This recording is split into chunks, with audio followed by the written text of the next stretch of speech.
বৃষ্টির মধ্যে মাথার উপরে ছাতা ধরে পিৎজা খাওয়ার এক্সপিরিয়েন্স বলে বোঝানোর মতো না। হাই, আসসালামু আলাইকুম। আমি ইউসুফ আতার এবং আজকের ভিডিওতে আপনাদেরকে সকলকে স্বাগতম জানাচ্ছি। বর্তমানে আমি আছি কিন্তু মহিলা কলেজের সামনে। আর মহিলা কলেজের আশেপাশে আসা মানে কিন্তু মেয়ে দেখতে আসা না, বিভিন্ন রেস্টুরেন্ট আছে এখানে, সেই রেস্টুরেন্টে খাবার খাইতে আসা। আর এখানে আমি আসছি আজকে পিৎজাসের সামনে পিৎজা ট্রাই করার জন্য। 5-10 টাকা বাঁচানোর জন্য বাসা থেকে এত দূরে এসে পিৎজা খাওয়ার ছেলে আমি না। শুধু পিৎজা না, পিৎজা বলে যে কোনো কিছু বলেন, এত মানে 5-10 টাকা বাঁচানোর জন্য যাই রেস্টুরেন্টে 5 টাকা কম সেখানে যাই খাও, বাট এমন ছেলেটা আমি না। আমি সেখানেই যাই যেখানে খাবারের দাম কম এবং কোয়ালিটি সব থেকে ভালো। আর এই জায়গাটা কিন্তু আমার আজকে প্রথম না, বেশ অনেকদিন থেকে এখানে আসছি এবং এতদিনে এই জায়গায় তেমন কোনো ভিডিও দেইনি, কারণ আমি শুনেছি যে জায়গায় যত তাড়াতাড়ি হাইপ হয় সেই জায়গাটা ঠিক তত তাড়াতাড়ি ডাউন হয়। কিন্তু যতদিন থেকে আমি এখানে খাচ্ছি আজ পর্যন্ত এখানে খাবারের কোয়ালিটি আমি খারাপ দেখিনি। যত দিন যাচ্ছে একই খাওয়ার কোয়ালিটি আরো ইনক্রিজ হচ্ছে।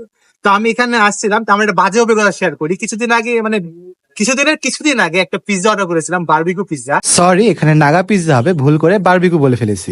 যে পিৎজাতে প্রচুর পরিমাণে ঝাল ছিল, বাট আমি অতটা ঝাল রেকমেন্ড করিনি। আজকে সেই পিৎজাটা এখানে অর্ডার দিব এবং অর্ডার দিয়ে দেখবো তারা ঝালের কোয়ালিটি কেমন লাগছে এবং এই জিনিসটা খেতে এখন কেমন লাগছে। এখন সেই পিৎজাটা অর্ডার দিচ্ছি, দেখি কেমন। ভাইয়া, আপনাদের এখানে মোটামুটি যতগুলো পিৎজা ছিল আমার প্রত্যেকটা পিৎজা খাওয়া কমপ্লিট, বাট নাগা পিৎজা যেটা, সেটা না আমার একটা খুব ব্যাড এক্সপিরিয়েন্স আছে।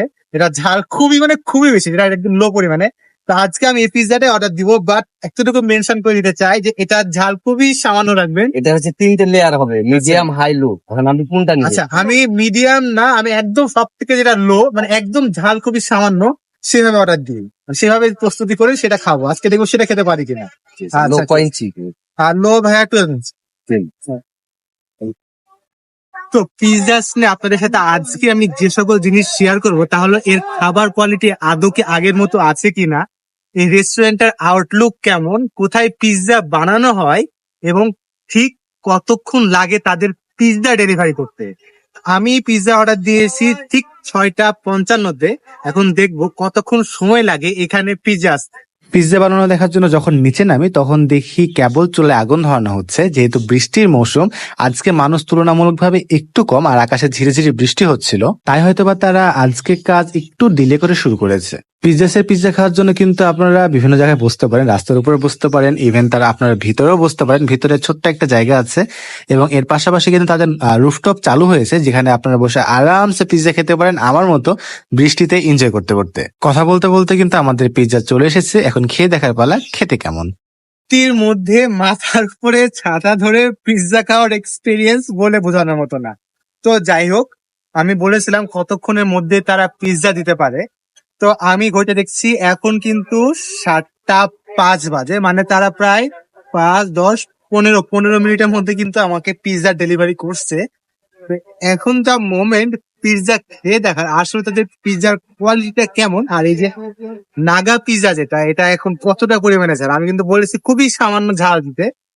তো দেখি, আর তাদের চিজটা খেয়ে দেখবো তাদের চিজটা কিরকম ফ্লেভার দিতে পারে, মানে কতটা লম্বা হয়। ফার্স্ট এক্সপিরিয়েন্স, বিসমিল্লাহ, মানে এক্সপেরিমেন্ট, বিসমিল্লাহ।